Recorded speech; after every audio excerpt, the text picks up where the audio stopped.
നമ്മൾ 5 ഇല കൊണ്ടുള്ള കട്ട്ലേറ്റും 5 ഇല കൊണ്ടുള്ള ചമ്മന്തി. ഇനി ഇല പറിക്കാൻ പോണോ? എല്ലാം ഇവിടെ തന്നെ നമ്മൾ പറിച്ച് വെച്ചിട്ടുണ്ട്. ഏതൊക്കെ ഇലയാണ്? പിന്നെ നമ്മളെന്താ വെച്ചാൽ നേരത്തെ പറിച്ചത് എന്താന്ന് വെച്ചാൽ പിന്നെ 10 മണിക്ക് മുമ്പ് ഇല പറിക്കണമെന്നാണ്. ഫോട്ടോസിന്തസിസിന് ഒരു സ്പീഡാകുന്ന രാവിലെ 10 മണിക്ക് അതാ മുമ്പ് ഇല പറിച്ചാലാണ് കൂടുതൽ പോഷകം ഉണ്ടാവുക എന്ന് പറയാം. Not the point. 10 മണിക്ക് മുമ്പ് ഇല പറിക്കണം. അതെ. ഓക്കെ. അത് കഴിഞ്ഞിട്ട് നമ്മൾ എപ്പോൾ വേണമെങ്കിലും ഉണ്ടാക്കാം. ഓക്കെ. പറിക്കുന്നത് 10 മണിക്ക് മുമ്പ്. അപ്പൊ ഇതെങ്ങനെയാ ചെയ്യണേന്നൊക്കെ നോക്കാലോ. അതെ. അടുക്കളയൊക്കെ റെഡി അല്ലേ? അടുക്കള ഓപ്പൺ അടുക്കളയാണ്. ഫുൾ കാറ്റൊക്കെ ആയിരിക്കും അല്ലേ? അതെ അതെ. അടുപ്പ് കത്തുവോ? കാറ്റടിച്ച നമുക്ക് കത്തിക്കാം. ഓക്കെ. അപ്പൊ നമുക്ക് അടുക്കളയിലേക്ക് പോവാം. കിച്ചൺ.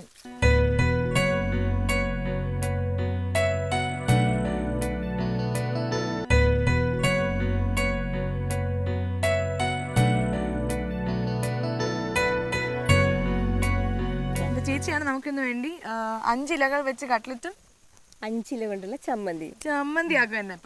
അപ്പൊ എന്തൊക്കെ ഇലകളാണെന്ന് പറയും. ഇത് നമ്മുടെ എല്ലാവർക്കും സുപരിചിതമായ മത്തൻ്റെ ഇല, മത്തൻ കുത്തിയ കുമ്പളമുളക്. അതെ. ഓക്കെ. അടുത്തത് ഇത് നമ്മൾ വഴുതിന. നമ്മുടെ വീടിന്റെ പറമ്പിലൊക്കെ ഉണ്ടായില്ലേ വഴുതിന? സാധാരണ അതിന്റെ ഇലയാണ്. അതെ അതെ. ടീച്ചറാണ്, അതാണ് ഇങ്ങനെ ക്ലിയർ ആയിട്ട് പഠിപ്പിച്ചു തരുന്നത്. പിന്നെ ഇത് നമ്മുടെ വയനാടിന്റെ സ്വന്തം പൊന്നാങ്കണ്ണി. ഇത് കഴിച്ചാൽ പൊന്നാവുന്ന പറയാ. പിന്നെ ഇത് കണ്ണിനൊക്കെ വളരെ നല്ലതാണ്. കണ്ണ് കുളിർമ ഉണ്ടാവാനും വിറ്റാമിൻ തിന്നാലോ? ഇപ്പൊ കഴിക്കണ്ട, നമുക്ക് ഉണ്ടാക്കി കഴിക്കാം. അത് കഴിഞ്ഞിട്ട് ഇത് കഴിച്ചാൽ കണ്ണിന് കുളിർമയും കാഴ്ചശക്തിയൊക്കെ നന്നായിട്ടുണ്ടാവും. ഇപ്പോഴത്തെ കുട്ടികൾക്കും സ്ത്രീകൾക്കൊക്കെ വളരെ നല്ലതാണ്. അത് കഴിഞ്ഞിട്ട് നമുക്ക് സുപരിചിതമായ കാന്താരി. അതെ, കാന്താരി മുളകിന്റെ ഇല. പിന്നെ മണിത്തക്കാളി എന്ന് പറഞ്ഞിട്ട് കണ്ടു. ഇത് ഞാൻ കഴിച്ചോട്ടെ? നല്ല കഴിച്ചോളൂ. സ്ത്രീകൾക്ക് വളരെ നല്ലതാണ്, യൂട്രസിനൊക്കെ വളരെ നല്ലതാണ്. ഇതാണ് മണിത്തക്കാളി, അതിൻ്റെ ഇല. നല്ല രസമല്ലേ? നല്ല ടേസ്റ്റാണത്. പിന്നെ കഴിച്ചു. അപ്പോൾ ഏതൊക്കെയല്ല? നമ്മളുടെ മത്തനില, വഴുതിനില, പൊന്നാങ്കണ്ണി, കാന്താരി, മണിത്തക്കാളി 5 ഇല വെച്ചിട്ട് നമ്മളൊരു കട്ട്ലേറ്റ് തയ്യാറാക്കണം. ഓക്കെ. ഇനി നമുക്ക് അങ്ങോട്ട് പോവാം. അതെ. സാധാരണ കട്ട്ലേറ്റ് ഉണ്ടാക്കുന്ന വിഭവങ്ങൾ തന്നെയാണ് നമ്മൾ ഉപയോഗിക്കുന്നത്. ഉരുളക്കിഴങ്ങ്, പിന്നെ പൊടിച്ച റസ്ക്, മുട്ട, പിന്നെ വെളുത്തുള്ളി, ഇഞ്ചി, സവാള, ഗരം മസാല, പച്ചമുളക്. ഇതൊക്കെയാണ് കട്ട്ലേറ്റ് നമ്മൾ ഉപയോഗിക്കുന്ന വിഭവങ്ങൾ. നമുക്ക് തുടങ്ങാം അല്ലേ? തുടങ്ങാം. അത് നമ്മൾ ഇല 10 മണിക്ക് മുമ്പ് ശേഖരിക്കണം. അതെന്താ അങ്ങനെ? ഫോട്ടോസിന്തസിസ് സ്പീഡാവുന്നതിന് മുമ്പ് തുടങ്ങണം. 10 മണിക്ക് മുമ്പ്. ചേച്ചി ഇത് രാവിലെ പോയി പറിച്ചാണല്ലോ? അതെ. ഓക്കെ. ചില ഇലകളൊക്കെ താഴെ വീണുപോയി. സോറി. ഇതെങ്ങനെ അരിയാണോ? നമ്മള് ഇത് നോക്കൂ. ഇതിന്റെ ഈ ഇലയുണ്ടല്ലോ, ഇലയുടെ ഈ ഞരമ്പ് മാറ്റിയിട്ട് ഇങ്ങനെ അതെ. ഈ ഇതിങ്ങനെ എടുത്തിട്ട് അടച്ചു. അങ്ങനെ പിടിച്ചു. അതുപോലെ ഇത് പണ്ട് ആദിവാസികൾ ചപ്പ് തിന്നോണ്ടിരുന്നു. അതെ. നമ്മുടെ വയനാട്ടിലെ ആദിവാസികൾ 80 തരം ഇലകൾ ഉപയോഗിച്ചിട്ട് അവർ ഭക്ഷണത്തിൽ ഉപയോഗിച്ചിരുന്നു പണ്ട് കാലത്ത്. ഇപ്പോഴും അവർ ഉപയോഗിക്കുന്നുണ്ട്. അത്രയ്ക്ക് അങ്ങോട്ട് ഇല്ലെങ്കിലും നമ്മൾക്ക് അന്യമായി കൊണ്ടിരിക്കുന്ന ഒരു പരമ്പരാഗത അറിവാണ്. എനിക്കൊന്നും മനസ്സിലായില്ല. നമ്മൾ മൺമറിഞ്ഞു കൊണ്ടിരിക്കുന്ന ഒരു പരമ്പരാഗത അനുഭവ സമ്പത്താണത്. അതെ. അപ്പൊ അനുഭവിക്കുക നിങ്ങൾ ഇപ്പൊ തന്നെ. അതെ. ഇതൊക്കെ ഈ ഇലക്കറികളൊക്കെ നിത്യം നമ്മുടെ ഭക്ഷണത്തിൽ ഉപയോഗിച്ചാൽ നമ്മൾ എന്താ പറയാ, ആരോഗ്യ സൗഖ്യം ഉണ്ടാവും.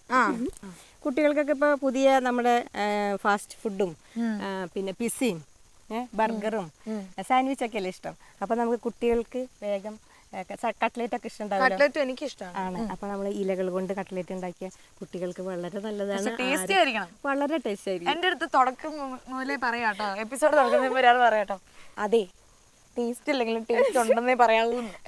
ഞാൻ പറഞ്ഞു ഇല്ല, ഇന്നത്തെ എപ്പിസോഡിൽ ഞാൻ സത്യമായിട്ട് ടേസ്റ്റ് ഉണ്ടെങ്കിൽ ഉണ്ടെന്ന് പറയും. ഓക്കെ.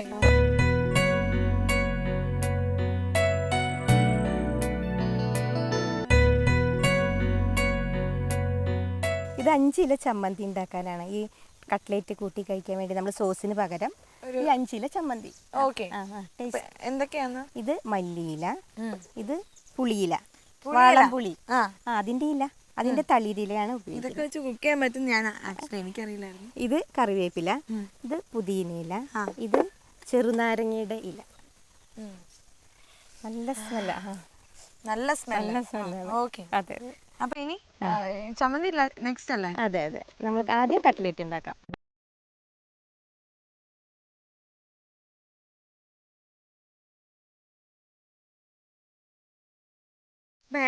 ഇലയായി. പിന്നെ നമ്മൾ സാധാരണ കട്ട്ലേറ്റ് ഉണ്ടാക്കുന്ന ഉരുളക്കിഴങ്ങ്. ഉരുളക്കിഴങ്ങ് നമ്മൾ ആദ്യം പുഴുങ്ങണം. അപ്പോൾ അത് പുഴുങ്ങി വെച്ചിട്ടുണ്ട്. പിന്നെ ഈ നമ്മൾ എന്താ ചെയ്യുക, സവാള ഇങ്ങനെ കട്ട് ചെയ്തിട്ട് ഇങ്ങനെ കട്ട് ചെയ്യുക നല്ലത്. ഇങ്ങനെ നീളത്തിലിട്ട് ബോക്സ്.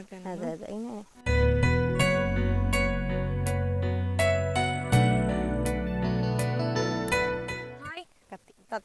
കുട്ടികൾ വെച്ചു. നമ്മളൊരു ഫ്രൈയിങ് പാൻ വെച്ചിട്ട് ചട്ടി ചൂടാകുമ്പോൾ കുറച്ച് ഓയിൽ ഒഴിക്കുക. എന്ത് ചൂടാകുമ്പോൾ? ചട്ടി ചൂടാ. അതെ, ചട്ടി ചൂടായി.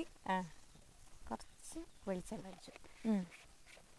എന്നിട്ട് നമ്മൾ സാധാരണ കട്ട്ലേറ്റ് ഉണ്ടാക്കുന്നത് പോലെ, എനിക്ക് ഈ സാധാരണ കട്ട്ലേറ്റ് ഉണ്ടാക്കുന്നത് എനിക്ക് അറിഞ്ഞൂടെ എങ്ങനെ കട്ട്ലേറ്റ് ഉണ്ടാക്കുന്നത്. അന്ന് നമുക്ക് പഠിക്കാം.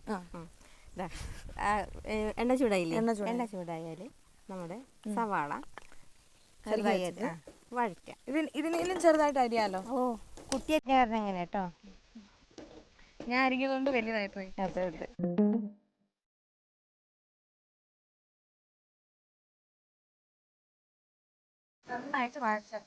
അപ്പൊ നിങ്ങൾ വയനാട്ടിൽ വന്ന് പൊന്നാങ്കണ്ണി പറിച്ചിട്ട് പോയിട്ട് ഈ കട്ട്ലേറ്റ് ഉണ്ടാക്കുക. അങ്ങനെയാ? അല്ല, ഏതില വെച്ച് നമുക്ക് ഉണ്ടാക്കാം. ഏതില്ലാന്ന് വെച്ചാൽ വേറെ ഏതൊക്കെയല്ല ഉണ്ടാക്കാം? ഏതൊക്കെ നമുക്ക് ഭക്ഷ്യയോഗ്യമായ എല്ലാ ഇലകളും വെച്ച് നമുക്ക്. നേരത്തെ ചേച്ചി പറഞ്ഞ 80 തരം ഇലകൾ വെച്ച് പണ്ട് ആൾക്കാർ കഴിച്ചിരുന്നു.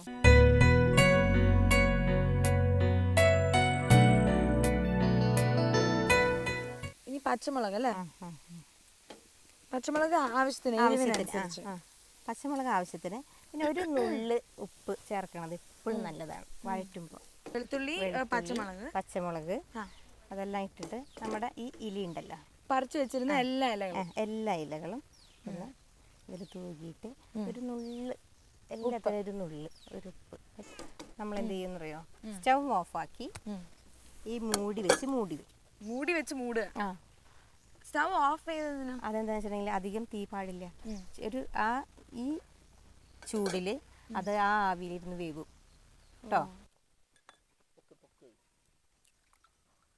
മുട്ട, ഒരു നുള്ളുപ്പ്, ഒരു നുള്ളു കുരുമുളക് പൊടി ഇട്ടാൽ അതിന് ടേസ്റ്റ് കൂടും. കുറച്ച് കുരുമുളക് എൻ്റെ വെള്ളത്തിലും കൂടി ഇട്ട്. ഇത് വയനാട്ടിൽ വന്നിട്ട് കുരുമുളക് വെള്ളം കുടിക്കുന്നത് നല്ലതാണ് കേട്ടോ.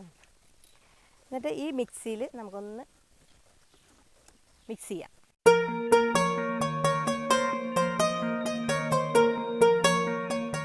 അപ്പൊ എന്തായാലും ഇതായെന്ന് തോന്നുന്നു. ആയിട്ടുണ്ടാവും. നമുക്ക് തുറന്നു നോക്കാം. ഓക്കെ, ആയി ചേച്ചി. ടേസ്റ്റ് ചെയ്യണോ? വേണ്ട. ഇങ്ങനെ ടേസ്റ്റ് ചെയ്യോ? ഇല്ല, വേണമെങ്കിൽ ടേസ്റ്റ് ചെയ്യാം.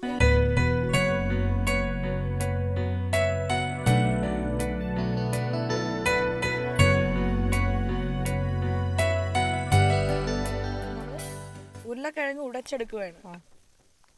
ഉരുളക്കുപ്പേരി. അതെ അതെ. ഈ കൂട്ട് ഇലക്കൂട്ട്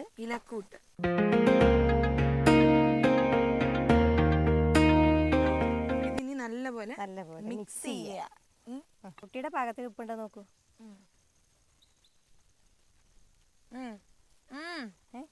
സൂപ്പറായി. നമ്മൾ ഇതിൽ വെളിച്ചെണ്ണ ഒക്കെ ഇട്ടില്ലേ? ഇട്ടു. അത് കഴിഞ്ഞാൽ നല്ല ടേസ്റ്റ് ഉണ്ടാ. Thank you. ഇതെവിടെ വെച്ചു അല്ലേ? ഇനി നമ്മളിത് ഈ കൂട്ട് നമ്മൾ ഇഷ്ടമുള്ള ആകൃതിയിൽ ഉരുട്ടി ഒരു ഷേപ്പ്, കട്ട്ലേറ്റിന്റെ ഷേപ്പ് കണ്ടിട്ടില്ലേ, അതുപോലെ. അപ്പൊ നമ്മളെല്ലാം ഇളക്കി കഴിഞ്ഞു അല്ലേ? ഇനി എപ്പിസോഡ് പാതിന്ന് കാണുന്നവർക്ക് വേണ്ടിയുള്ള ഒരു ഇൻഫർമേഷൻ. ചിലപ്പോൾ ലേറ്റ് ആയിട്ടൊക്കെ കാണുമേ. അപ്പൊ അവർക്കൊരു റീക്യാപ്പ് കൊടുത്താലോ? അപ്പൊ ആദ്യം നമ്മൾ ചെയ്തത് വെളിച്ചെണ്ണ ഒഴിക്കുക, പിന്നെ സവാള നന്നായിട്ട് വഴറ്റി, പിന്നെ നമ്മള് പച്ചമുളക്, ഇഞ്ചി, വെളുത്തുള്ളി ഇത് മൂന്നും ഇട്ടു. അതിനുശേഷം നമ്മൾ 5 ഇലകൾ എല്ലാം ഇട്ട് നന്നായിട്ട് സ്റ്റൗ ഓഫ് ചെയ്തിട്ട് അപ്പൊ തന്നെ നമ്മൾ സ്റ്റൗ ഓഫ് ചെയ്ത് അടച്ചു വെച്ചു. നന്നായിട്ട് ഇളക്കിയിട്ട് അടച്ചു വെച്ചു. അതായത് നമ്മൾ ഇത് അധികം ഇട്ട് വറുത്തെടുത്തില്ല നമ്മൾ ആ ഒരു ചൂടിൽ തന്നെ ആവിയിൽ വേവണം, അത്ര വേണ്ടു. ആവിയിലിരുന്ന് വേവണം. എന്നിട്ട് ഇതെല്ലാം കൂടി പുഴുങ്ങി വെച്ചിരിക്കുന്ന ഉരുളക്കിഴങ്ങിലിട്ട് നന്നായിട്ട് മിക്സ് ചെയ്ത് ഞാൻ ടേസ്റ്റ് ചെയ്ത് നന്നായിട്ട് ടേസ്റ്റ് ഉണ്ട്. ഓക്കെ.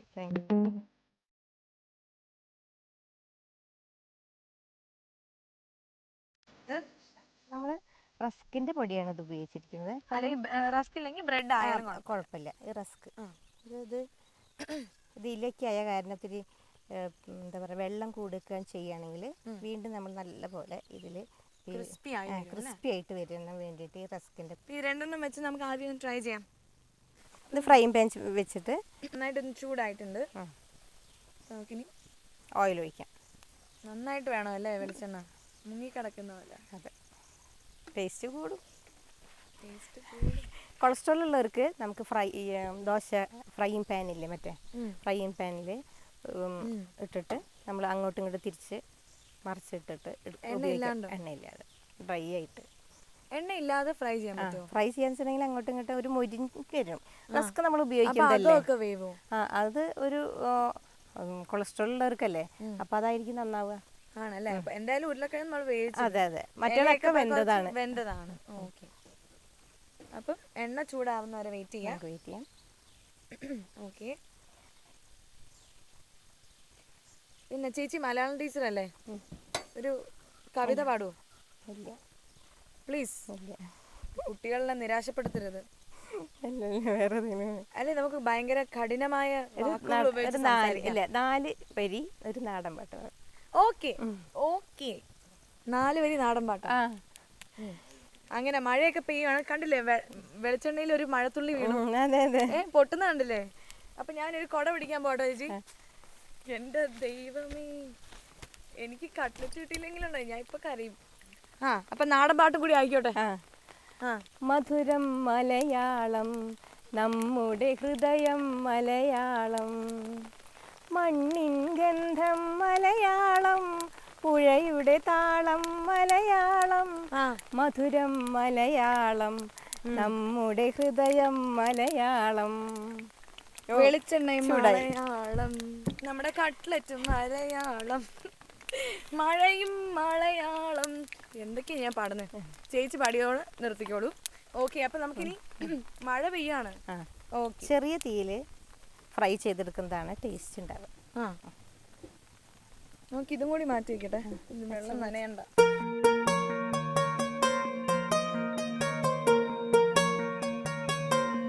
ഈ ഹോംവർക്ക് ചെയ്യാണ്ട് വരുന്ന പിള്ളേരോട് ടീച്ചർ എങ്ങനെയാ? ഹോംവർക്കേ ചെയ്യാറില്ല. ആര്? കുട്ടികള്. ഇപ്പോഴത്തെ കാലത്തെ പിള്ളേർ ഹോംവർക്കേ ചെയ്യാറില്ല. പിന്നെ എന്താ ചെയ്യാറ്? ഗവൺമെന്റ് സ്കൂളിലെ ടീച്ചറല്ലേ, അതുകൊണ്ട് അവിടുത്തെ കുട്ടികളൊന്നും അങ്ങനെ ഹോംവർക്ക് ചെയ്ത് കൊണ്ടുവരില്ല. നമ്മൾ പറയൊക്കെ ചെയ്യും, എന്നാലും കുട്ടികളൊന്നും അങ്ങനെ കൊണ്ടുവരില്ല.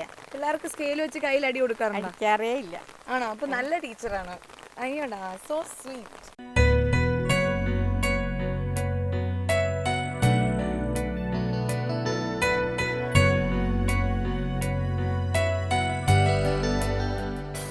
അപ്പൊ കട്ട്ലറ്റ് ആയി, നമ്മൾ ഓരോന്നായിട്ട് എടുക്കാൻ പോവാണ്.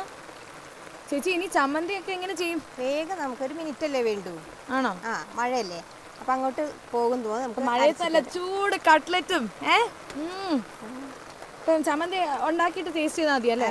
മുക്കി തന്നെയാണല്ലേ ചമ്മന്തി? നമ്മളെ കട്ട്ലറ്റ് റെഡിയായി. ഞാൻ ടേസ്റ്റ് ചെയ്യാൻ പോടാ ചേച്ചി. ചമ്മന്തിക്കൊന്നും വെയിറ്റ് ചെയ്യുന്നില്ല, തണുത്തു പോലേ. വയനാട് നല്ല തണുത്ത സ്ഥലം, മഴയത്ത് നിന്ന് ഞാനിങ്ങനെ കട്ട്ലറ്റ് തിന്നാൻ പോവാണ്. ചേച്ചിക്കണം.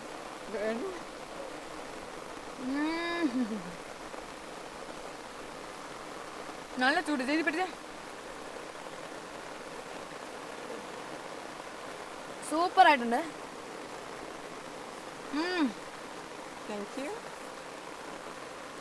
ഇനി നമുക്ക് വേഗം ചട്ടിനി അരക്കാം. ചമ്മന്തി 5 ഇല ചമ്മന്തി. ഇതിൽ മല്ലിയില, പുതിന ഇല, 3 ലീവ്സ് മതി. ഇത് കറിവേപ്പില. പുളിക്ക് വേണ്ടിയിട്ട് നമ്മൾ ഈ പുളിയില ഉപയോഗിക്കുന്നത്. ചമ്മന്തിക്കൊരു ചെറിയൊരു പുളി ഇലയ്ക്കും പുളിയുണ്ടല്ലേ? അതെ, അതിൻ്റെ ഇല, ആ പുളിയില. പിന്നെ നാരകത്തിൻ്റെ ഇല, ചെറുനാരങ്ങയുടെ ഇല കണ്ടിട്ടില്ലേ ഊട്ടി? ഇത് അപ്പോൾ അഞ്ചായില്ലേ? എന്നിട്ട് ഉപ്പിട്, ആവശ്യത്തിനുള്ള ഉപ്പ്. പിന്നെ നമ്മുടെ കാന്താരി മുളക് ഇട്ടാൽ അതിന് ടേസ്റ്റ് ഉണ്ടാവും, നല്ല ടേസ്റ്റ് ആയിരിക്കും. ട്രൈ ചെയ്ത് നോക്കിക്കോളൂ കേട്ടോ. എന്നിട്ട് ഇതെല്ലാം ഇട്ട് നമ്മൾക്ക് ഇത് ചമ്മന്തി അരക്കും. അതെ, അപ്പൊ ചമ്മന്തിക്ക് എന്തൊക്കെ ഇട്ടെന്ന് ഒന്നും കൂടി പറഞ്ഞേ. ഏതൊക്കെയല്ല? മല്ലിയില, പുതിനയില, പുളിയില, കറിവേപ്പില, ചെറുനാരങ്ങയുടെ ഇല, 5. പിന്നെ ഉപ്പിട്ടില്ലേ? ഉപ്പ്, കാന്താരി മുളക്. അപ്പം കാന്താരി മുളക് ഉപയോഗിക്കുന്നുണ്ട്, അതിന്റെ ഇലയും ഇന്ന് നമ്മൾ ഉപയോഗിച്ചു. അപ്പം എന്തായാലും നമ്മളിത് അരയ്ക്കാൻ പോവാണ്. അപ്പൊ നമ്മുടെ ചമ്മന്തി റെഡി ആയിട്ടുണ്ട്. കഴിച്ചു നോക്കൂ. ഒരു മിനിറ്റ്, ഇതെങ്ങനെ അരച്ചെന്നും കൂടി പറഞ്ഞു. ഇത് ഇത്ര നേരം കറണ്ട് ഇല്ലായിരുന്നു. ഇപ്പൊ നമ്മുടെ രാജുചേട്ടൻ ഇവിടുത്തെ ഞങ്ങളുടെ ക്രൂവിൽ ഒരാളാണ്. രാജുവിന്റെ സഹായത്തോടു കൂടി കല്ലിൽ വെച്ച് അരച്ച ചമ്മന്തിയാണ്. ഒന്നുകൂടി ടേസ്റ്റ് കൂടിയേ ഉള്ളൂ. എന്നാ കുട്ടി കഴിച്ചു നോക്കൂ. നന്നായിട്ടുണ്ട്, നല്ല എരിവുണ്ട്. നമ്മൾ കാന്താരി ഒക്കെ ഇട്ടില്ലേ, നല്ലതായിട്ടുണ്ട്, സൂപ്പർ ആയിട്ടുണ്ട്.